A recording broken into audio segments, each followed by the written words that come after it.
Ada 55 responden atau sekitar 21% yang menilai kondisi KRL saat ini kurang memuaskan. Kemudian ada kenyamanan dalam perjalanan. Karakteristik responden jadi salah satu pilihan utama masyarakat. Sebanyak 203 responden atau sekitar 76% mencapai lebih dari separuh responden yang setuju dengan kebijakan perusahaan yang akan membuat kereta api lapis kedua. Hal ini diketahui saat melakukan wawancara dengan pihak perusahaan yang mereka pelajari ini agar masyarakat bisa merasa nyaman dan tidak berdesakan di dalam kereta lagi.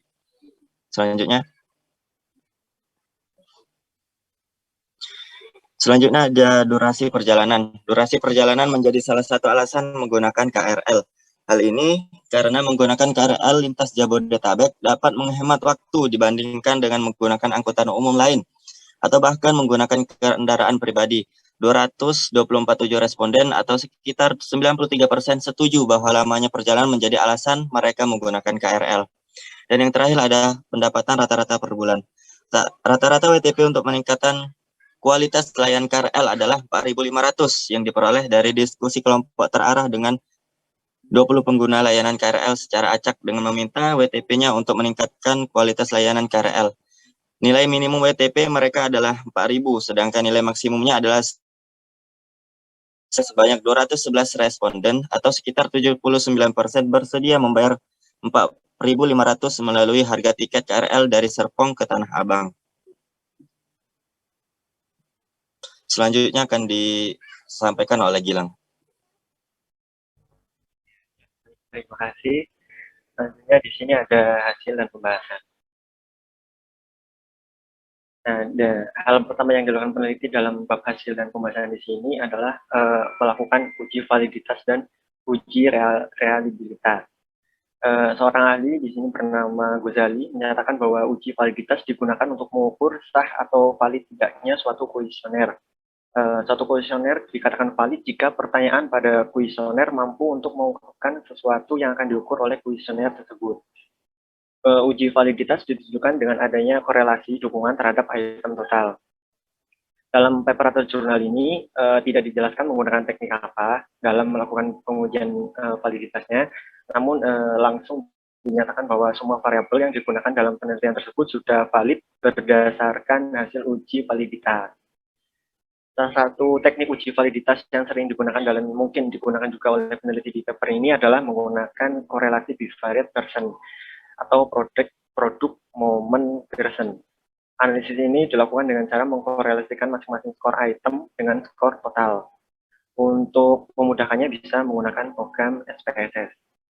Kemudian untuk uji reliabilitas ini menggunakan program SPSS juga dengan metode Alpha Cron-Gates.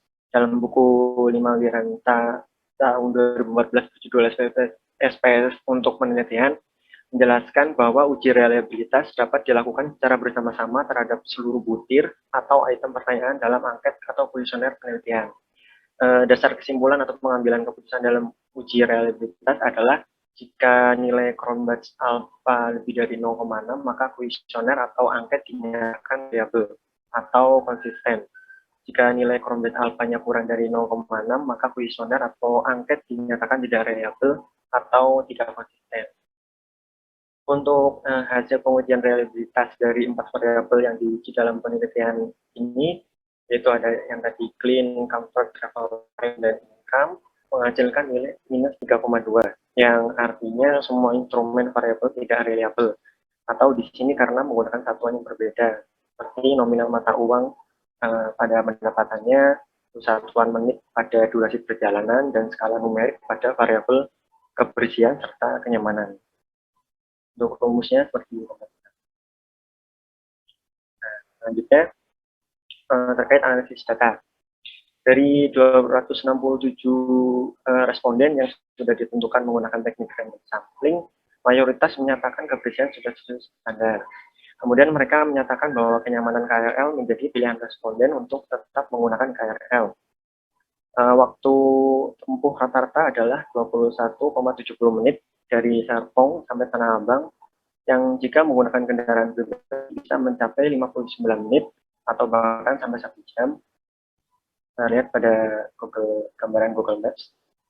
Kemudian pendapatan rata-rata responden adalah 2.192.823. Nilai rata-rata untuk variabel kesediaan membayar sebesar 79%, yang menunjukkan bahwa variabel kesediaan membayar didominasi oleh responden yang bersedia membayar 4.500 untuk meningkatkan kualitas pelayanan KRL. Selanjutnya dilakukan uji regresi feasibility test atau WAL test. Dilihat dari nilai uji Hosmer dan Lemmerhoff, menunjukkan bahwa 4 variabel yang digunakan, tadi kebersihan, kenyamanan, lama perjalanan, dan pendapatan, dapat memberikan penjelasan dan prediksi nilai WTP. Metodenya cukup familiar, yakni fit-test dan G-square.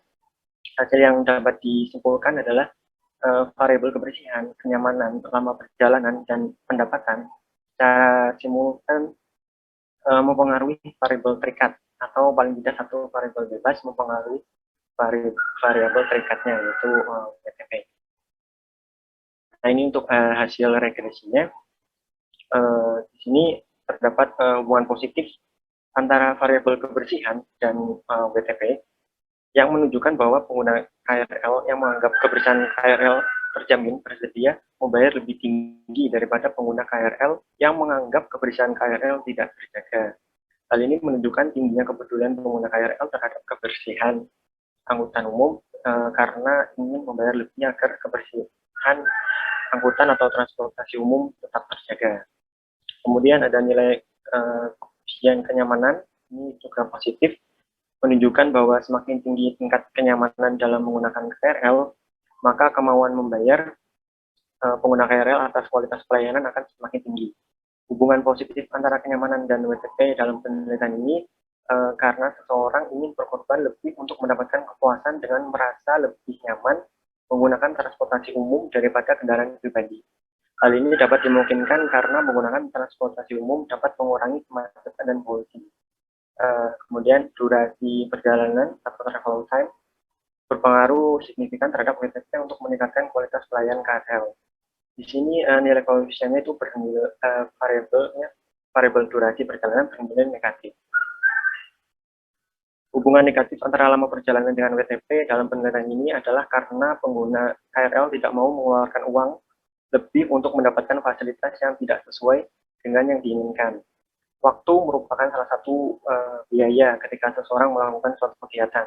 Jika dalam melakukan aktivitas atau pergi ke suatu tempat membutuhkan waktu yang lebih lama, maka opportunity cost akan semakin besar. Orang yang rasional tidak ingin melakukan aktivitas dengan biaya peluang yang tinggi. Oleh karena itu, pengguna jasa WTP KRL rendah jika waktu tempuhnya lama. Kemudian terakhir ada pendapatan, ini bernilai positif dan berpengaruh signifikan terhadap nilai WTP untuk meningkatkan kualitas pelayanan KRL. Positif ini menunjukkan bahwa pengguna KRL yang memiliki pendapatan lebih tinggi akan bersedia membayar untuk meningkatkan kualitas layanan KRL. Hubungan positif antara pendapatan dan WTP dalam penelitian ini menunjukkan bahwa semakin meningkatnya pendapatan pengguna KRL, maka mereka rela membayar harga tiket yang lebih tinggi, sehingga pelayanan KRL semakin baik. Selanjutnya, terakhir ada kesimpulan dan saran. Di sini kesimpulannya persentase pengguna jasa KRL yang bersedia membayar 4.500 untuk meningkatkan kualitas layanan KRL adalah 79%. Hal ini menunjukkan bahwa kesadaran pengguna KRL untuk meningkatkan kualitas layanan KRL masih rendah. Di sini kami kurang paham ya mengapa dalam jurnalnya ini dikatakan rendah. Mungkin besaran presentasi yang diharapkan itu di atas 90%. Namun menurut kami tidak rendah karena sudah di atas 50% dan tidak tinggi juga karena masih di bawah 90%. Kemudian hubungan positif antara kebersihan dan kenyamanan dengan WTP menunjukkan kecenderungan pengguna KRL untuk bersedia membayar lebih jika kualitas pelayanan KRL ditingkatkan. Pengguna sarana umum angkutan umum akan cenderung menuntut kualitas pelayanan KRL yang lebih baik jika harga tiket KRL lebih tinggi. Hasil penelitian menunjukkan bahwa pengguna KRL dengan pendapatan lebih tinggi bersedia membayar lebih untuk meningkatkan kualitas layanan KRL. Kondisi ini memberikan sebuah saran kepada pengelola KRL untuk perlu melakukan segmentasi pasar bagi pengguna KRL berpenghasilan tinggi agar dapat berkontribusi dalam peningkatan kualitas layanan KRL. Nilai WTP tadi yang sebesar 4.500 bisa ditambahkan ke dalam biaya tiket atau perjalanan menggunakan KRL ini. Jika yang tadinya dari Serpong sampai Tanah Abang sebesar Rp3.000, bisa bertambah menjadi 4.500 sebagai kompensasi dari meningkatnya kualitas pelayanan di KRL. Untuk sarannya, kondisi perkotaan ini didominasi oleh pengguna kendaraan pribadi yang berkontribusi terhadap kemacetan dan polusi di kota-kota besar. Dengan meningkatkan kualitas pelayanan KRL dapat mengurangi tingkat masalah kemacetan dan polusi yang secara tidak langsung dapat berdampak pada menurunnya kualitas udara dan kesehatan masyarakat di perkotaan.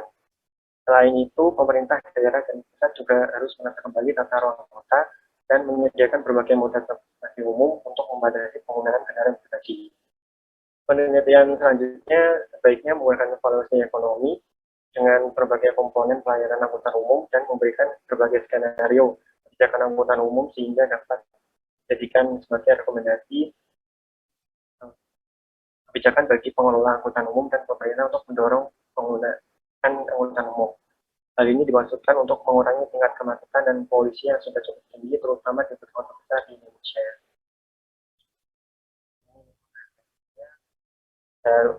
Sedikit kesimpulan terkait perbedaan penggunaan CPM pada non-SDAL. Untuk yang pertama, nilai WTP yang dihasilkan ini bisa mencerminkan nilai ekonomi total dari objek penelitian. Seperti yang sudah dibawakan teman-teman sebelumnya, baik dari kelompok kami maupun kelompok 6, nilai WTP yang diperoleh melalui penelitian pada objek SDAL menghasilkan nilai manfaat ekonomi total. Namun pada penilaian non-SDAL, khususnya pada KRL ini, kita menggunakan metode CPM hanya menghasilkan nilai WTP atau seberapa besar kesediaan masyarakat untuk membantu meningkatkan layanan KRL itu sendiri, sehingga meningkatkan penggunaan transportasi umum dalam rangka mengurangi kemacetan dan polusi udara. Hal itu dibuktikan dengan tidak dicantumkannya nilai manfaat ekonomi dalam skala 1 tahun seperti general IHSG yang sudah dipaparkan.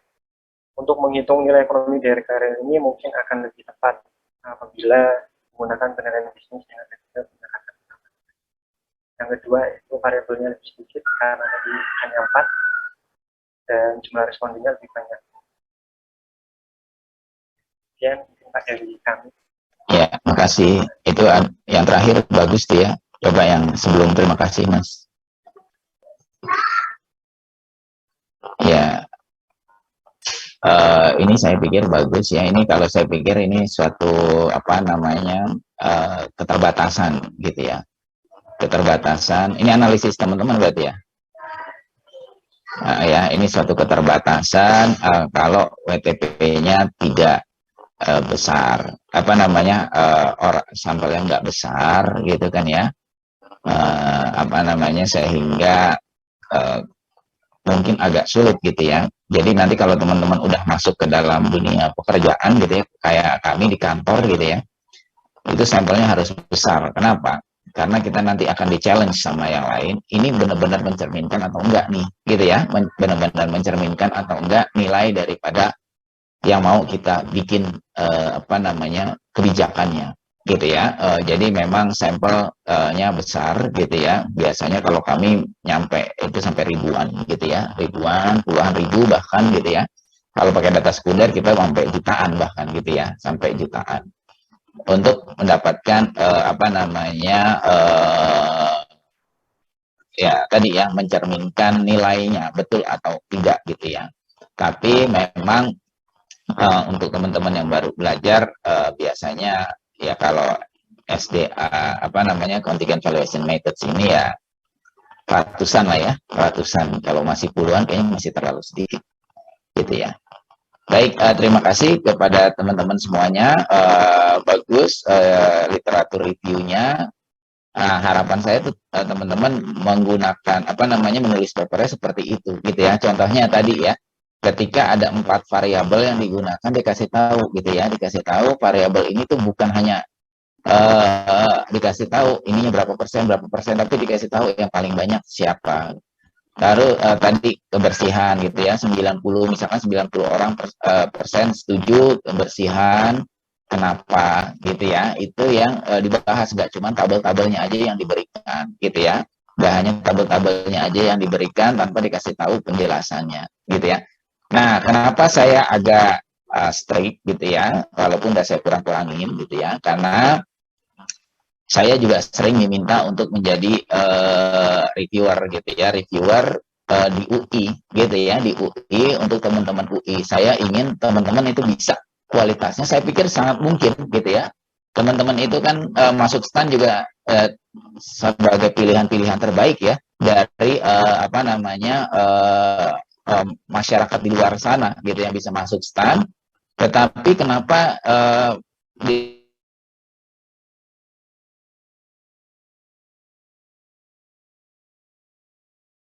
gitu ya, padahal saya pikir harusnya enggak gitu. Jadi namun mereka memang sangat baik gitu ya dalam melakukan apa namanya kalau analisisnya mungkin kemampuannya sama seperti teman-teman gitu ya. Namun mereka cara menampilkannya itu jauh lebih baik. Mereka melihat dari standar-standar internasional gitu ya.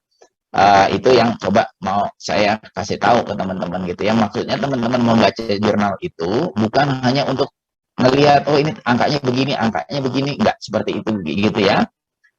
Tapi lihat juga bagaimana jurnal itu dia membahasakannya itu seperti apa, itu yang teman-teman apa namanya tampilkan gitu. Itu pun masih biasanya saya lihat dari jurnal-jurnal yang nasional ataupun yang internasional tetapi tidak terlalu tinggi gitu ya. Kenapa?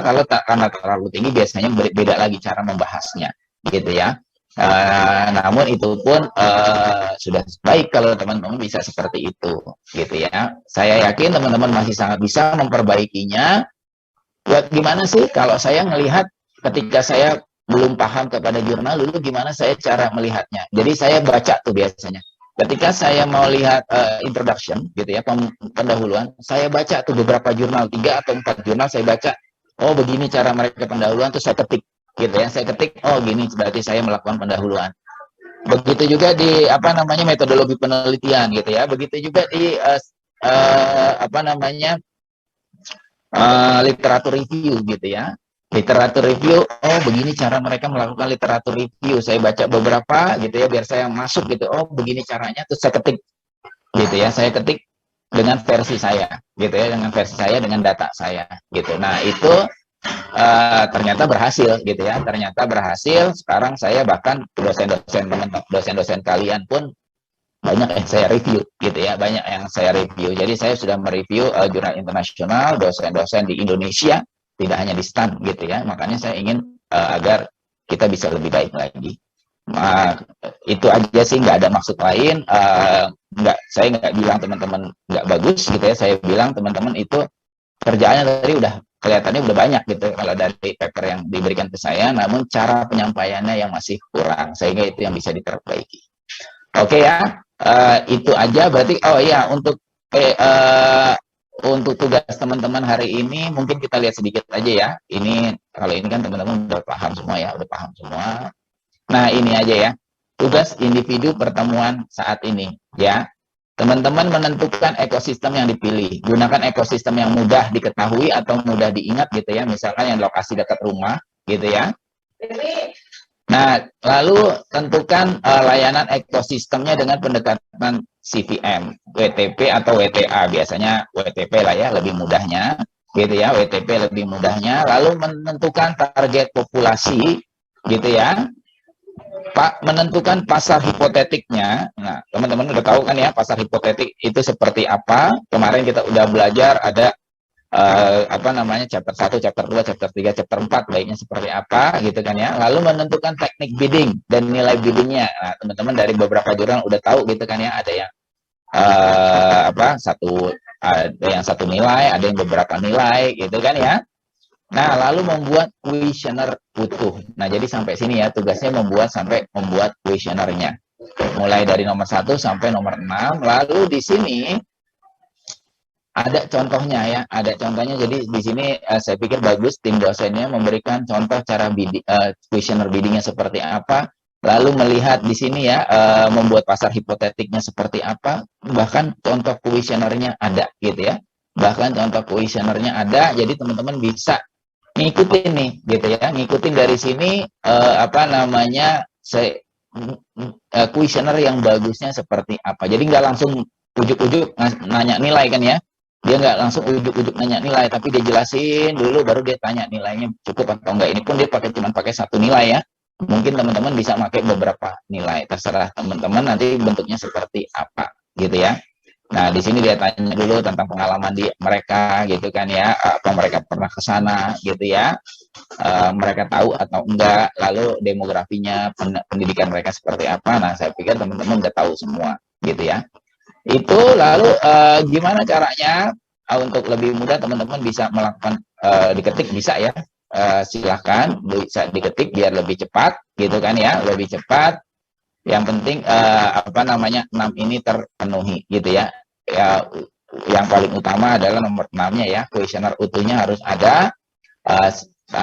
Kalau kita lihat di sini kuesionernya nggak langsung 1 2 3 4 langsung ke 5 6 7 8 9 10 gitu ya. Nggak langsung ke nilai gitu ya, tetapi di antara itu ada penjelasan lagi ya. Sebelum kuesioner 1 ada penjelasannya tentang apa itu gitu kan ya, terus ada penjelasan lagi bagaimana melakukan itu, baru kalau itu kita tanya nilainya mereka berapa gitu ya. Jadi dalam kuesioner itu ada penjelasannya dulu gitu ya, chapter yang kemarin kita sebut chapter 1 2 3 dan 4 gitu ya. Kira-kira bisa nggak? Bisa ya, tuh udah ngangguk ya. Baik teman-teman, berarti itu saja dari saya. Saya ucapkan terima kasih atas semuanya. Silahkan mulai bisa bekerja sesuai apa namanya waktu yang ada gitu ya. Waktunya saya berikan sampai jam 11 malam nanti gitu ya. Jadi teman-teman nggak perlu buru-buru, namun kalau memang mau buru-buru silahkan aja gitu ya. Mungkin ada kegiatan lain nantinya siang gitu kan ya. Oke ya, terima kasih. Ini hanya pasar hipotetik ya, dalam artian teman-teman tidak benar-benar akan melakukan hal tersebut gitu ya, tetapi belajar membuat kuesioner, maksudnya seperti itu gitu ya. Oke ya, baik, terima kasih kepada semuanya. Selamat beraktivitas. Sampai ketemu lagi minggu depan ya. Assalamualaikum warahmatullahi wabarakatuh. Waalaikumsalam. Terima kasih, Pak. Terima kasih, Pak. Ya, gimana Dimas? LMS-nya sekarang belum bisa dibuka, Pak. Jadi kami belum bisa mengakses slide-nya, Pak. Oh, kenapa nggak bisa dibuka ya? Sepertinya sedang down, Pak. Dari tadi pagi tidak bisa dibuka begitu, Pak. Untuk slide-nya mungkin bisa dikirimkan ke Adis begitu, Pak, untuk PIC kami, Pak. Saya kirim di sini aja deh ya. Oh, boleh, Pak. Kirim aja ya. Sebentar.